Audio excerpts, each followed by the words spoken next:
Outro efecto así, pois tamén bastante interesante é o autotune. En que consiste o autotune?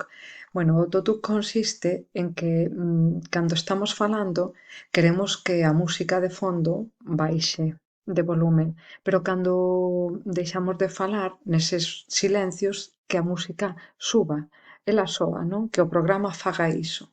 Como se consegue isto? Pois moi fácil.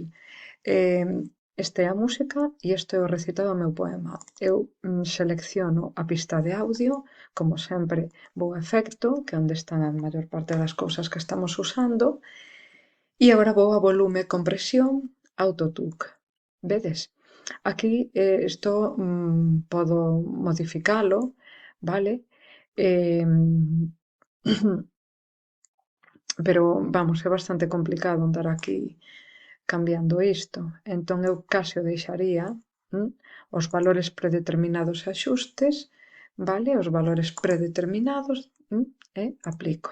Entón el xa vai facer que cando haxa silencio suba a música, pero que cando eu fale a música baixe. Entón é un efecto bastante interesante. Outra cosiña tamén que debemos saber. Agora voume por no recitado do poema. Vou ampliar isto para ver así mellor as ondas. Estas son as ondas, as raíñas, vedes estas raíñas totalmente horizontais, eses son os silencios. Cando hai picos é porque estou recitando o poema. Pois vos imaginade agora que aquí, por exemplo, esvirrei, non? Mentras estaba recitando o poema. Entón, se eu quero sacar ese esbirro, ou imaxinade que alguén eh, tocou as palmas e quero sacar iso porque non pega no recitado do poema, selecciono, como sempre, poño todo en azul, vale? Unha vez que selecciono, vou a esta icona, vedes que son unhas ondas que teñen no medio unha raíña.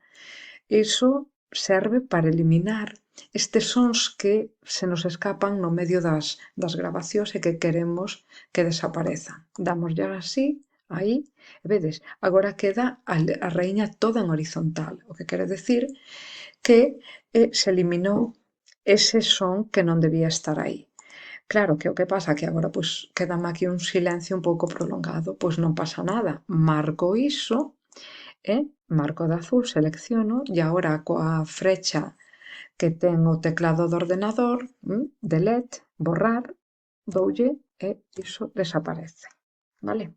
Tamén é algo bastante interesante e moi práctico. Outra cousa que imos facer é que